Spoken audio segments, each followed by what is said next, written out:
Aujourd'hui, 100% de la ville a accès à la fibre. Moi, je suis en visite en Guadeloupe pour rencontrer les équipes et pour voir l'avancée effectivement de nos travaux, notamment en matière de réseau. Et donc, je suis heureuse d'avoir pu profiter de cette visite pour célébrer avec Monsieur le maire Petit-Bourg, première ville de Guadeloupe 100% fibrée. C'est un engagement que nous avions pris en janvier 2017 et que nous avons tenu. Aujourd'hui, 100% de la ville a accès à la fibre. Et au moment où nous venons de vivre une crise sanitaire qui a accéléré la révolution numérique, qui devient nécessaire pour la vie quotidienne des Français, des administrés, de nos enfants qui vont à l'école, mais aussi pour l'attractivité économique des entreprises, c'est évidemment une très très bonne nouvelle que ce déploiement fibre soit aujourd'hui au rendez-vous. Le déploiement d'un réseau fixe, c'est un déploiement qui se fait à la main. Donc c'est avant tout des milliers de kilomètres de fibres que nous tirons à la main. Juste pour vous donner un exemple sur effectivement Petit-Bourg, nous avons installé 37 points de mutualisation, c'est 37 armoires, et une centaine de techniciens ont tiré à la main 430 km de fibres. Donc c'est un énorme travail avec un raccordement qui se fait jusqu'au domicile de chaque citoyen. Alors aujourd'hui, nous sommes engagés sur 3 villes dans des engagements opposables, Petit-Bourg, Basse-Terre et Pointe-à-Pitre, voilà. Et nous sommes également engagés dans les 13 autres villes, Baie-Mahault, Le Gosier, Le Lamentin. Donc au final, les 16 grandes villes seront aujourd'hui effectivement fibrées très rapidement. C'est un investissement important, mais nous sommes un opérateur de réseau. Orange l'a toujours été et continue de l'être, que ce soit sur tous les réseaux très haut débit, mobile, mais aussi fixe. Nous avons été le premier à faire le pari de la fibre il y a maintenant 7 ans et aujourd'hui nous sommes très heureux de l'avoir fait. Nous avons pu, grâce à ce travail, porter la France très haut puisque la France est le premier pays en Europe fibré. 67% des foyers en France, globalement sur tous les territoires, sont fibrés. Là où en moyenne en Europe, c'est 38%. Et là où, si on prend l'exemple de l'Allemagne, c'est à peine 8%. Au moment où nous avons vécu cette crise sanitaire, économique, sociétale et cette transformation fondamentale, je pense qu'on peut se réjouir d'avoir fait ce pari-là il y a 7 ans, d'avoir investi et au final que les milliers de salariés d'Orange, en particulier en France, aient pris ce chantier à bras-le-corps. Sur Petit-Bourg, c'est une centaine de techniciens qui ont travaillé pour le déploiement de la fibre, avec évidemment, au-delà des techniciens, toutes nos équipes qui travaillent en amont sur les études, qui travaillent sur le génie civil, et puis avec évidemment la collaboration extrêmement importante de la mairie et des équipes de la mairie qui nous facilitent la vie. Et là, ça a été particulièrement le cas. C'est aussi pour ça que nous avons réussi à déployer dans une rapidité au final intéressante, parce que c'est une collaboration, comme je l'ai dit, qui doit se faire dans les meilleurs termes pour être le plus efficace possible, comme pour tout projet industriel. Au global, au démarrage, nous avons choisi ensemble plusieurs villes et au final, la dynamique s'installe et a permis à Petit-Bourg d'arriver la première. Donc c'est une très très bonne nouvelle, je pense, pour Monsieur le maire. Je suis un homme heureux, mais je pense que toute la population de Petit-Bourg va partager cette joie.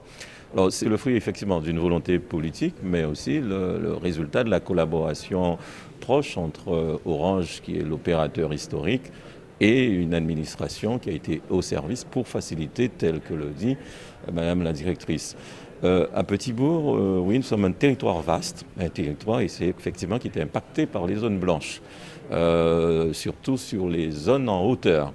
Aujourd'hui, nous sommes contents de pouvoir participer à la réduction de la fracture numérique. Dans cette période de crise sanitaire, c'est important pour notre public scolaire. Maintenant, il nous appartiendra de renforcer aussi les équipements individuels au niveau des écoles et des familles. Donc nous participerons avec d'autres collectivités pour cela. Aujourd'hui, on veut assurer une attractivité et permettre aux entreprises qui s'installent à Petit-Bourg de se développer. Nous avons ouvert à l'urbanisme des zones d'activité économique.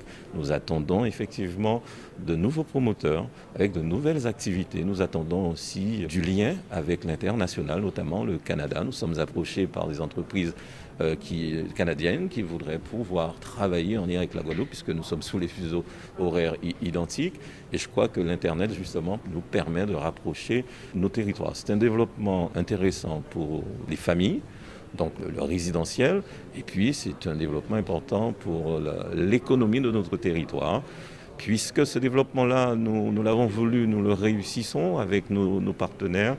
Et je le disais tout à l'heure, il s'agit bien sûr d'offrir aussi de l'emploi à notre jeunesse, à notre population. La région, justement, qui s'occupe du public, ne peut pas intervenir alors le privé a déjà posé son empreinte. Et donc nous nous occupons de 15 autres communes. Nous avons déjà commencé le déploiement qui se fait activement sur ces 15 autres communes, dont Saint-François, qui bientôt nous verrons à la fin 2021, 14 000 prises installées. Et donc nous espérons que d'ici la fête 2022, nous puissions installer 66 000 prises, ce qui est une augmentation de ce que nous avions déjà prévu. Et donc la région, son objectif, bien évidemment, est de réduire la fracture numérique sur le territoire pour que tout le monde puisse bénéficier du très haut débit. La position de l'État, c'est bien sûr d'accompagner notamment de cette initiative extraordinaire portée par Orange, portée bien sûr par Monsieur le maire, une commune de Petit-Bourg, je disais à l'instant par ailleurs, une commune de mérite et de talent avec tous ces sportifs, tous ces hommes politiques également qui sont partis de Petit-Bourg. C'est aujourd'hui un choix qui a été fait en effet de pouvoir équiper en tout cas cette commune d'un réseau fibré exceptionnel, je dirais, pour l'ensemble de ses administrés. Cette capacité à pouvoir en effet tendre sur une notion de service, sur une notion également de réduction de fractures au numérique, de capacité également à pouvoir résorber la fracture sociale, de cette nécessité également d'accompagner de ceux qui sont parfois les plus éloignés, avec notamment ce que fait l'État au travers de ce plan porté par le gouvernement, que de pouvoir déployer la fibre au travers du programme du France très haut débit, notamment avec une mise en œuvre avant 2025, un programme qui décline notamment 20 milliards d'euros quand même dans cet accompagnement pour les opérateurs, pour les initiatives également publiques qui sont conduites, et puis pour le territoire de la Guadeloupe, bien sûr, avec le partenaire très fort de la collectivité majeure portée par la région, qui déploie cette initiative. Nous accompagnons le conseil régional au travers d'une politique publique portant 20 millions d'euros. La première initiative s'est vue porter par ailleurs en 2019-2020, vous le savez, par l'intermédiaire de ce câble sous-marin qui a permis de désengorger, qui a permis de réduire cette question à cette double insularité portée parfois par certaines îles du Sud. Ce câble sous-marin qui offre déjà un certain nombre de connectivités au numérique. Et bien sûr, l'objectif, c'est de s'inscrire dans une telle démarche, c'est pouvoir accompagner également l'ensemble des changements attendus avec des conseillers numériques. Près de 40 conseillers numériques sont déployés dans l'ensemble des maisons France Service. C'est aussi, je dirais, pour le préfet, pour le gouvernement, avec la visite du secrétaire d'État au numérique, bien sûr Cédrico, qui a pu venir en juillet. Vous étiez par ailleurs présent vous-même dans le temps de ce moment fort. C'est de faire entendre que la Guadeloupe, même si elle est éloignée, je dirais, de la métropole au travers de ces 9000 km, c'est particulièrement néanmoins dans cet état capacitaire à pouvoir être présente au plus proche des éléments de décision et faire en sorte, bien sûr, de réduire cette distance avec cette capacité de mise en œuvre d'un numérique qui porte de l'économie, qui porte des enjeux et qui, bien sûr, est présent. On l'a vu dans ce temps de crise sanitaire, comment nous avons pu apporter du télétravail, comment nous avons pu accompagner les enfants dans la continuité des devoirs scolaires. Et c'est aussi cette transformation qui est bien sûr attendue pour tous, parce que l'enjeu des territoires aujourd'hui, c'est de devenir compétitif dans l'attractivité économique, dans les prestations de services qui sont offertes par les territoires. Il s'agit d'un enjeu d'aménagement, mais également de services. Et je crois que le maire a bien compris de cette nécessité au travers de cet événement pour lequel nous l'accompagnons aujourd'hui. Orange Caraïbes aujourd'hui confirme sa position de leader en Guadeloupe, mais pas que, aussi en Martinique et aussi en Guyane. Oui, bien sûr, une position de leader sur l'ensemble du très haut débit. Effectivement, vous avez tout à fait raison. D'abord, nous sommes engagés sur le déploiement de plus de 180 000 prises raccordables sur l'ensemble de la Guadeloupe, mais plus largement sur les Antilles-Guyane. Et puis, comme vous le mentionnez, leader du très haut débit aussi, mobile.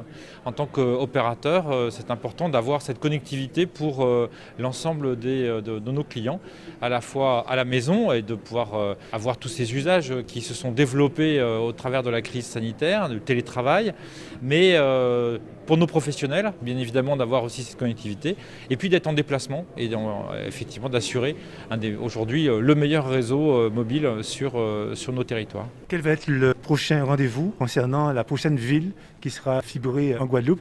Car c'est vrai que tout le monde aujourd'hui est en attente de la fibre et quelque part... j'ai envie de dire que Petit-Bourg fera des jaloux. Alors, Petit-Bourg fait peut-être effectivement des jaloux.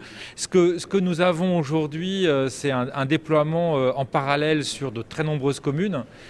justement pour pouvoir faire en sorte que le plus large possible spectre d'immeubles soit déployé, sans trahir des secrets.